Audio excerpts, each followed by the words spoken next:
What is up, guys? Welcome back to another chapter of the Bible. Today, we are reading through chapter 26 of Matthew. Let's get on into it.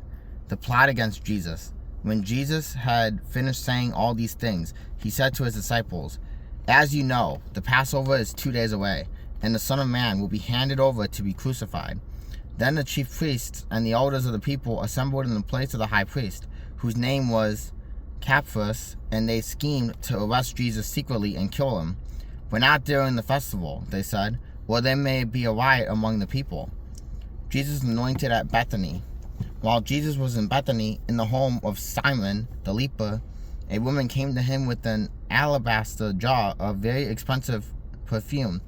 When she poured on his head as he was reclining at the table. When the disciples saw this, they were indignant. "Why this waste?" they asked. "The perfume could have been sold at a high price and the money given to the poor." Aware of this, Jesus said to them, "Why are you bothering this woman? She has done a beautiful thing to me. The poor you will always have with you, but you will not always have me. When she poured this perfume on my body, she did it to prepare me for burial. Truly I tell you, wherever this gospel is preached throughout the world, what she has done will also be told in memory of her." Judas agrees to betray Jesus. Then one of the 12, the one called Judas Iscariot, went to the chief priests and asked, What are you willing to give me if I deliver him over to you?" So they counted out for him 30 pieces of silver. From then on, Judas watched for an opportunity to hand him over. The Last Supper. On the first day of the festival of unleavened bread, the disciples came to Jesus and asked, "What do you want us to make preparations for you to eat the Passover?" He replied, "Go into the city to a certain man and tell him, 'The teacher says, my appointed time is near. I am going to celebrate the Passover with my disciples at your house.'" So the disciples did as Jesus had directed them and prepared the Passover. When evening came, Jesus was reclining at the table with the 12. And while they were eating, he said, "Truly I tell you, one of you will betray me." They were very sad and began to say to him one after the other, "Surely you don't mean me, Lord." Jesus replied, "The one who has dipped his hand into the bowl with me will betray me. The Son of Man will go, just as it is written about him. But woe to that man who betrays the Son of Man. It would be better for him if he had not been born." Then Judas, the one who would betray him, said, "Surely you don't mean me, Rabbi." Jesus answered, "You have said so." While they were eating, Jesus took bread, and when he had given thanks, he broke it and gave it to his disciples, saying, "Take and eat, this is my body." Then he took a cup, and when he had given thanks, he gave it to them, saying, "Drink from it, all of you. This is my blood of the covenant, which is poured out for many for the forgiveness of sins. I tell you, I will not drink from this fruit of the vine from now on until the day when I drink it new with you in my Father's kingdom."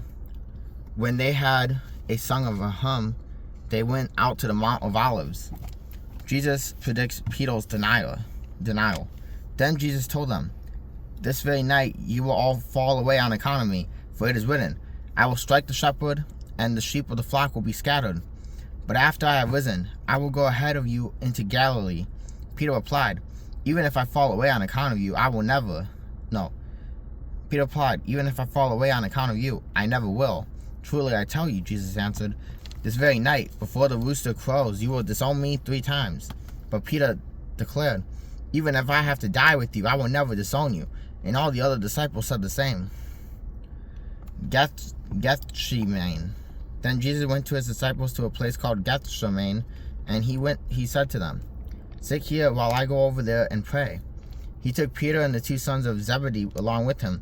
He began to be sorrowful and troubled. Then he said to them, "My soul is overwhelming with sorrow to the point of death. Stay here and keep watch with me."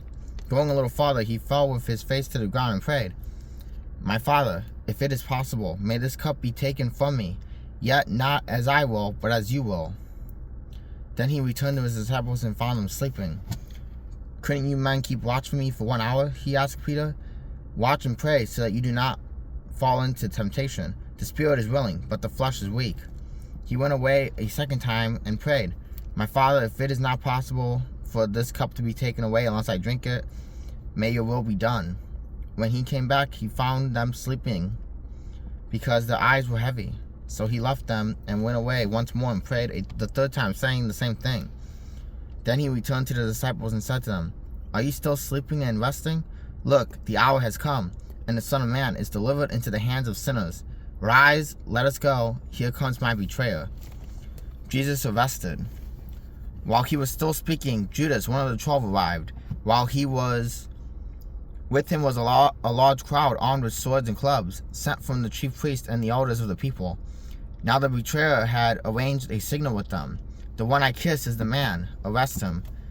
Going at once to Jesus, Judas said, "Greetings, Rabbi," and kissed him. Jesus replied, "Do what you came for, friend." Then the men stepped forward, seized Jesus, and arrested him. With that, one of Jesus' companions reached for his sword, drew it out, and struck the servant of the high priest, cutting off his ear. "Put your sword back in its place," Jesus said to them. For all who draw the sword will die by the sword. Do you think I cannot call on my Father, and he will at once put at my disposal more than 12 legions of angels?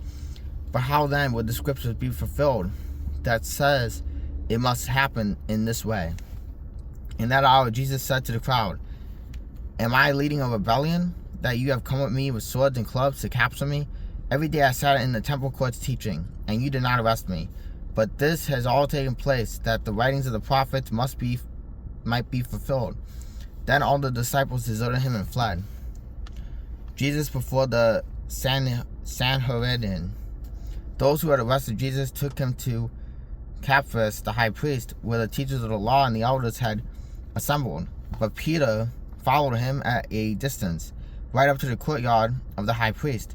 He entered and sat down with the guard to see the outcome.